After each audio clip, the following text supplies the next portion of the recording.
시작할까요? 네, 시작하시죠. 반갑습니다. 오랜만에.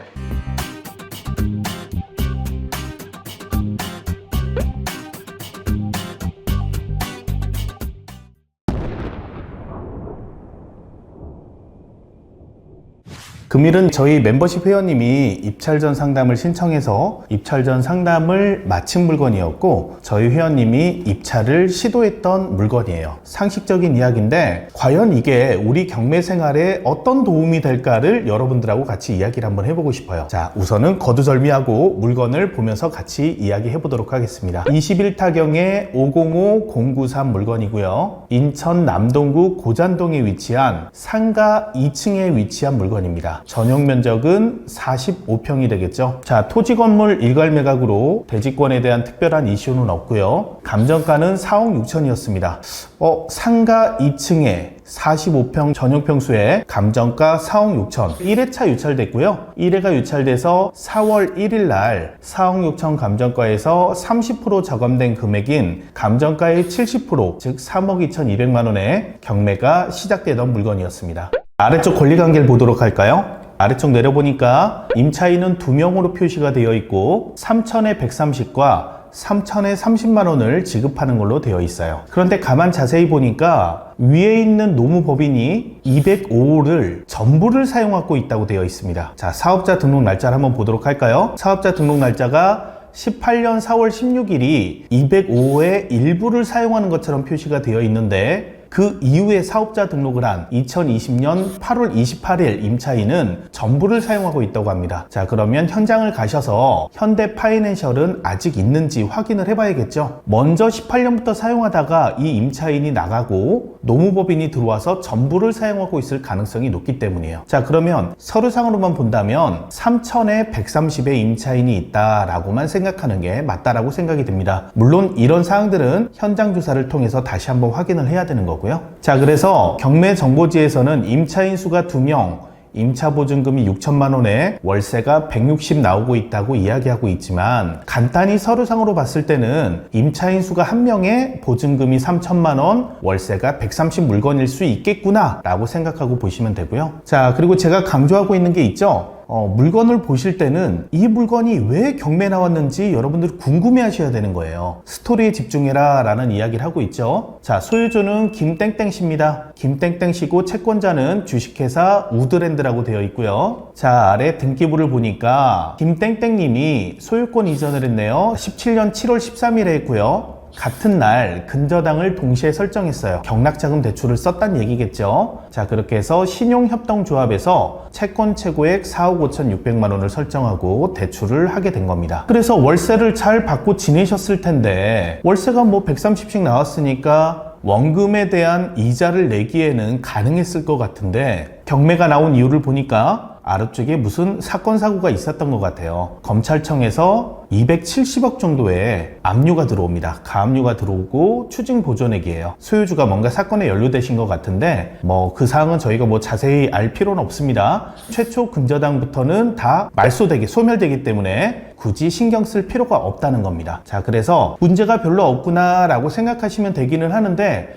그러면 전 소유주는 얼마에 어떻게 샀을까도 궁금해 하시면 좋아요. 그쵸? 우리가 스토리를 만들어가는 데 있어서 저 전 소유주의 마음이 돼봐야 그 다음 이 물건을 넘겨받는 소유주가 됐을 때 나는 어떻게 대처할 수 있겠구나, 이런 생각을 하게 되겠죠. 그러면 전 소유주가 어떻게 취득을 했는지 한번 보도록 할게요. 경매 정보지 우측에는 어떤 사유로 인해서 취득을 했다라고 표시가 되지만 요거만 눌러보면 바로 나오는데, 여러분들 경매 정보지 안 보시는 분들도 있으니까 원칙대로 한번 가볼게요. 원칙을 보려면 건물 등기부 등본을 보면 되겠죠. 자, 건물 등기를 보겠습니다. 소유권에 관한 사항은 갑구에 나와 있죠. 자, 갑구는 소유권에 관한 사항을 표시한다 생각하시면 되고, 이 건물은 97년도에 소유권 보전이 되면서 소유자가 맨 처음에 취득을 했고요. 그렇게 취득하고 있다가 소유권 이전이 됐네요. 2000년에 일반 매매로 소유권이 바뀌었어요. 소유자는 원땡땡씨, 이분이 2000년도에 소유를 하고 계셨고요. 쭉 내려오다 보니까 2016년도에 법원에서 압류도 되고 가압류도 되고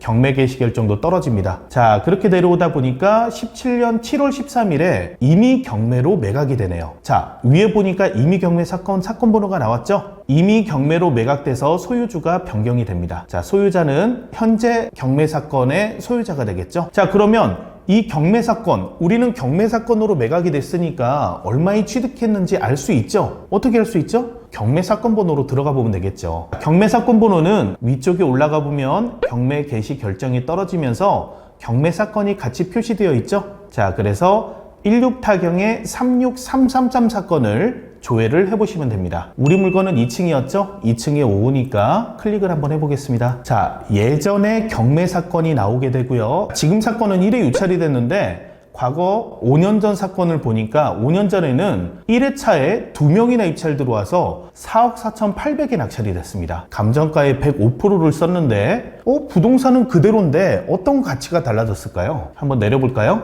내려보니까 임차인이 월세를 300만 원 내고 있었네요. 현황상 보니까. 그리고 우측에 보니까 현황서상 차임이 320으로 300이었다가 320 월세를 받는다라고 되어 있어요. 320으로 오른 것으로 추정이 됩니다. 그러니까 월세가 320 나오기 때문에 수익률로 따지면 굉장히 좋은 수익률이 되겠죠. 그래서 입찰을 1회차에 2명이나 들어온 거예요. 그래서 4억 4,800에 낙찰이 된 겁니다. 그러면 현재 임차인은 130만 원 월세를 내고 있다 그랬는데 5년 전에는 어떻게 300만 원이나 아니죠. 320이죠. 어떻게 320만 원이나 되는 월세를 내고 있었을까요? 임차인이 뭐하는 임차인인지 보니까 정가복이라는 이름으로 2004년도부터 영업을 하고 있었고요. 2004년도부터 영업한 임차인을 보니까 전가복, 이런 일반 음식점을 하고 있었네요. 여기 보니까 보거집입니다.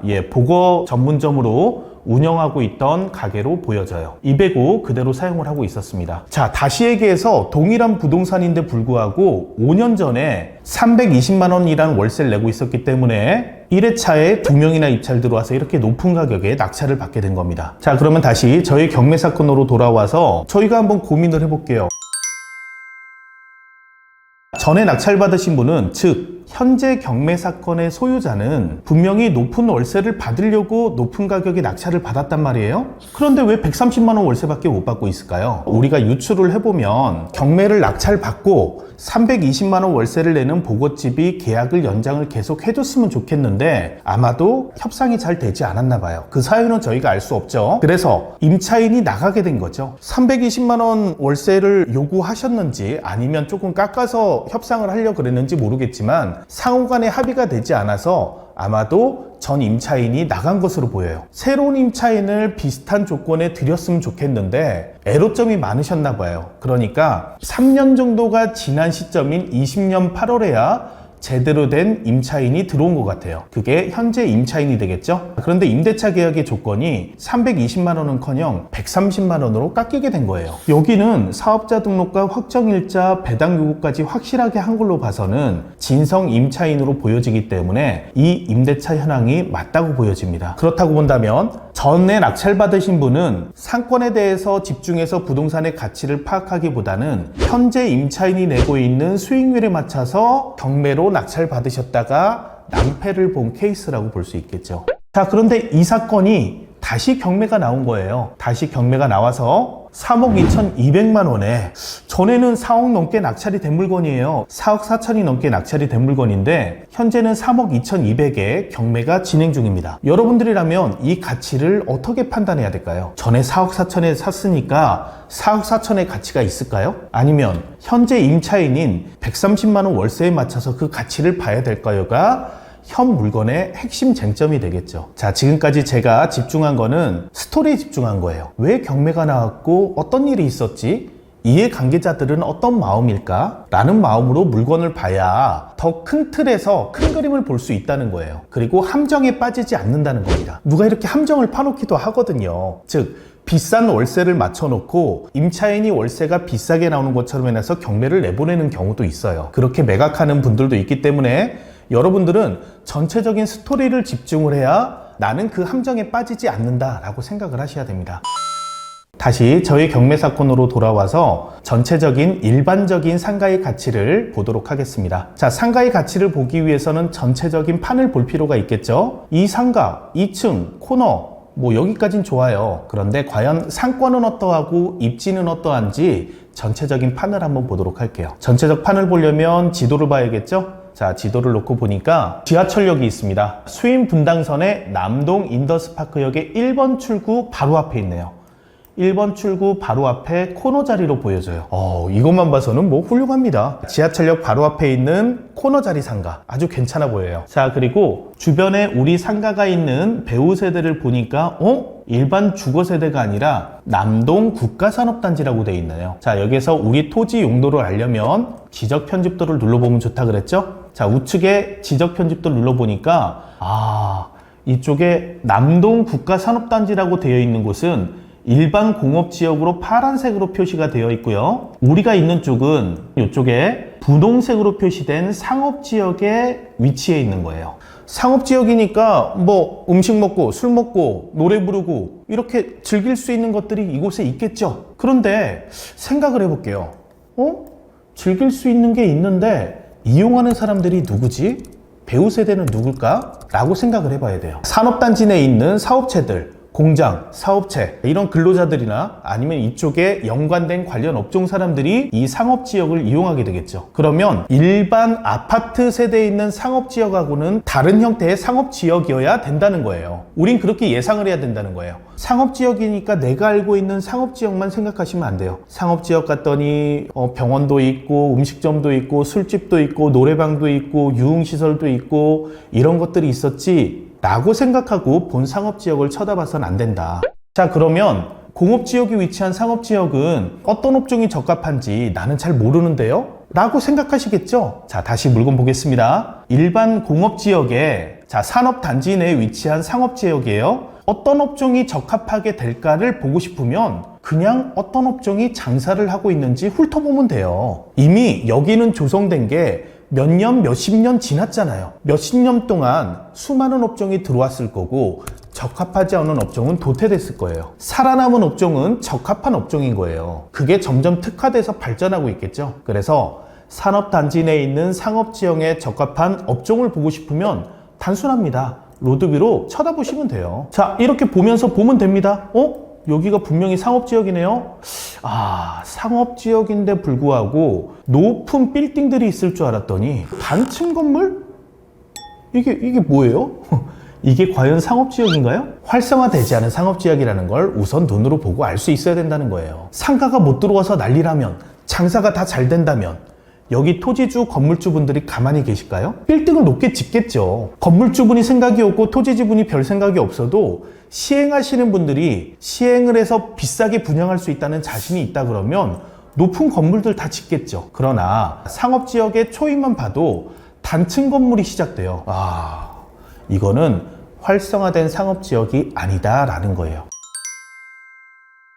자, 지금까지 스토리에 집중해서 앞 영상 보셨어요. 스토리에 집중해서 보다 보니까 각 이해관계자들이 어떤 마음일지 알겠죠? 특히나 본 경매 사건의 소유자가 왜 본 물건을 이 가격에 낙찰받았는지 우리는 좀 들여다볼 수 있었어요. 형 경매 사건의 소유자는 이 물건에 굉장히 기대가 많으셨을 거예요. 320이나 월세 나오는 물건을 내가 4억 4천대 받았어. 싸게 받았어. 그러니까 320 월세 받으면 대출 이자 내고도 충분히 수익을 많이 거두네. 경매는 이렇게 하는 거야. 이런 자신감이 있으셨을 거예요. 그런데 막상 본 결과는 어떻게 됐죠? 아까 로드뷰를 보셨겠지만 320만 원 임차료 내는 사람은 나가버리고 3년 동안 홍보관으로 쓰다가 이제야 겨우 임차인을 마쳤는데 130만 원인 거예요.